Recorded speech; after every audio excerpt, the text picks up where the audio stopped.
Damaged Defenders by Charles Xavier. Chapter 89, Soldier and Steve, Nidavellir, Part 3.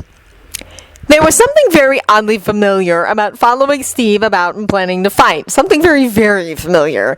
Familiar enough that Soldier was pretty sidetracked, trying to chase down the familiarity. For the most part, it paid very little attention to the people they were meeting, except to assess them as potential threats. The dwarves? No problem. Sure, they had fancy guns and other weapons, but Soldier figured he could take them. These people? Not so much.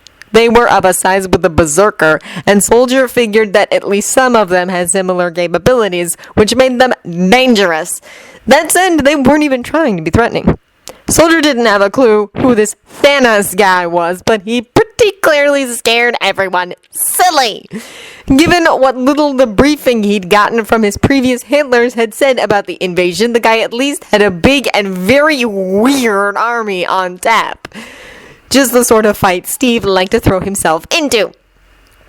Thoughts like that have been happening more and more over the last couple days. Soldier wasn't really sure why. Maybe it was the familiarity that was doing it. Whatever it was, he was grateful. He still wasn't getting much of anything to do with who he was, but more and more stuff having to do with Steve was getting shook loose, which could only help his mission to keep the guy alive. The only information that was getting shook loose kind of indicated that keeping Steve alive had been a problem even before he'd started throwing himself at armies. And it clearly been Soldier's job to keep Steve alive for a very, very long time.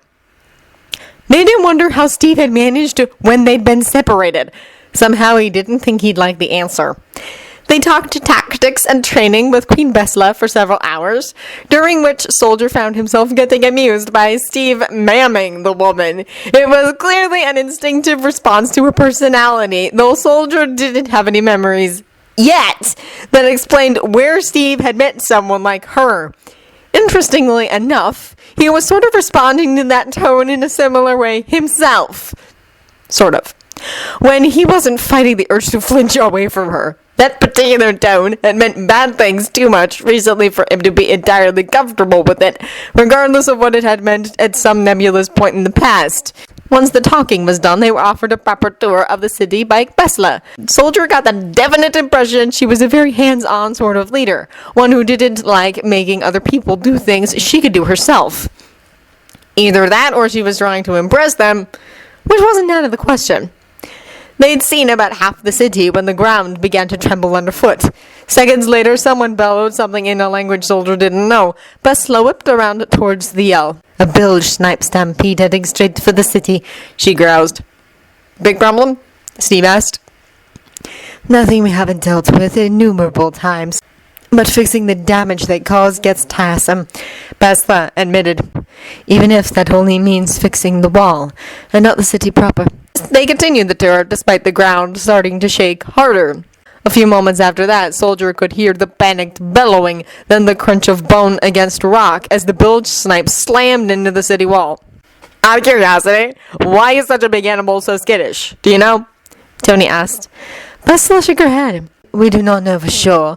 They are not the largest creatures of our realm, but they are one of the larger ones, and there are relatively few predators that will attempt to take one down.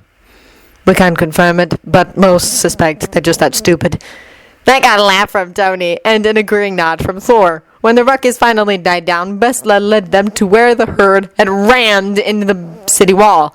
They'd put a sizable dent in a 30 or 40-foot section of the wall, and there were easily a dozen dead Bilge snipe piled against the wall where they'd been trampled to death by their fellows. Several of the locals were already sorting through the bodies, apparently for usable hunks of meat and other parts before the rest was destroyed.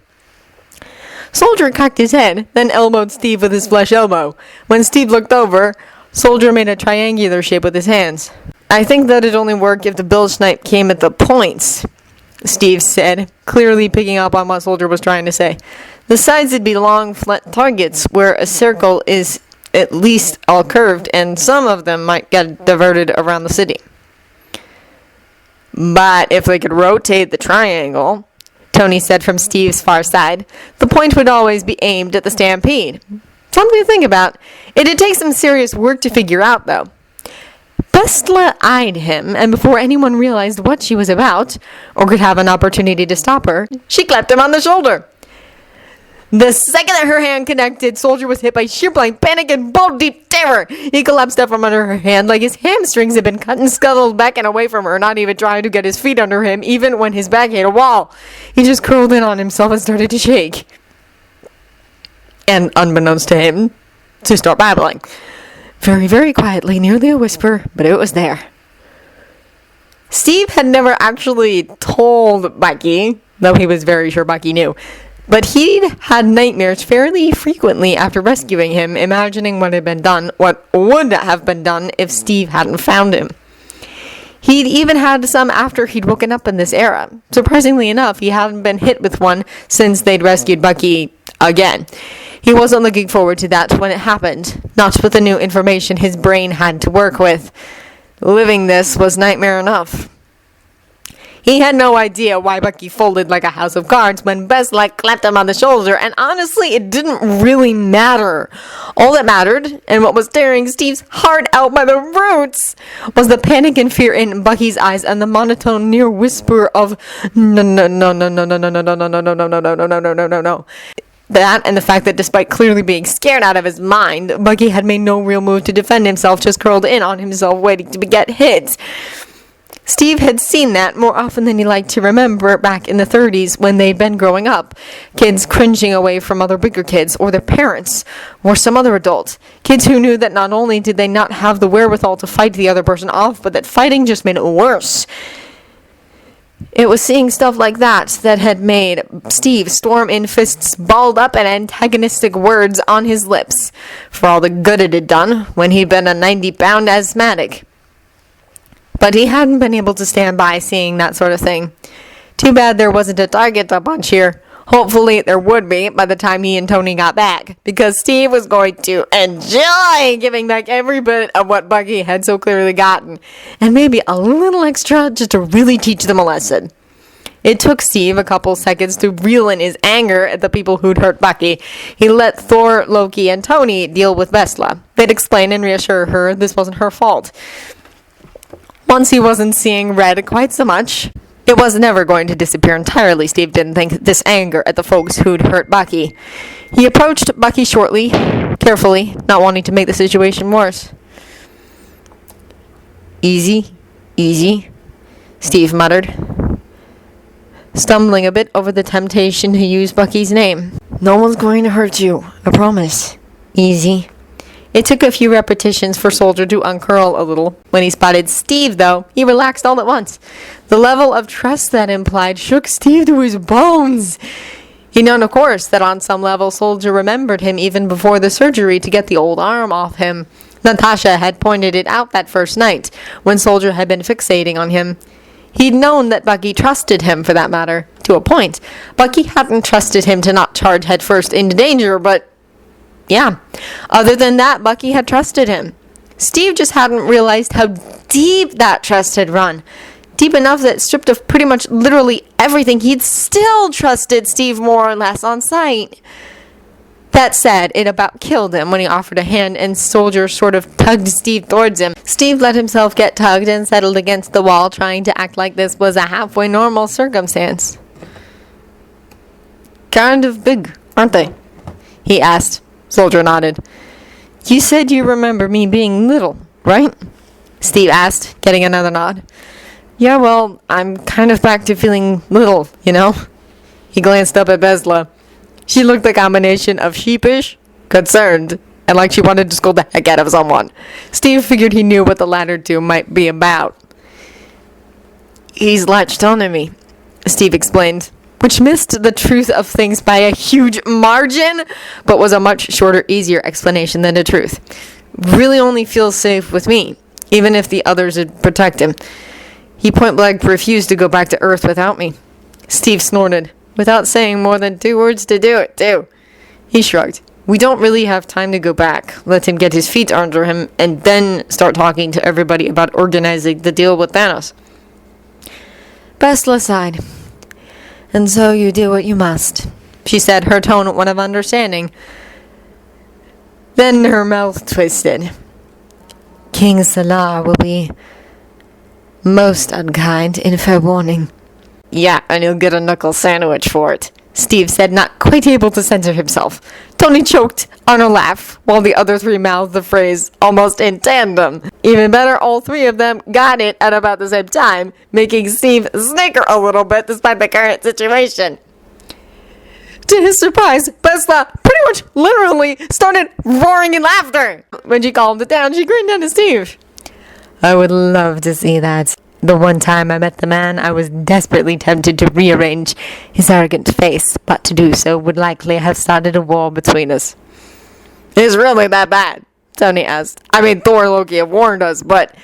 Besla sighed. Elves are a bit arrogant to start with, she said. Salar is, unfortunately, a prime example of that. He fancies himself the greatest king of the Nine. I doubt the only good part of that was Odin's reaction to such proclamation. I didn't get to witness it personally. Besla nodded towards Loki. But I heard all about it. That got a snort of a laugh out of not just him, but Tony, and much to Steve's pleasure, Soldier as well. Evidently, he was recovering as fast as he went down, which was good. Steve didn't know if he'd be able to handle a prolonged, well, whatever that had been. Anxiety attack? Flashback? Whatever. These short attacks were bad enough. At that point, Besla looked at Soldier and addressed him directly. I apologize, young man. I did not mean to cause you harm. Soldier huffed a little, then waved his flesh hand dismissively. I think that's... Don't worry about it, Steve offered, getting an agreeing nod from Bucky.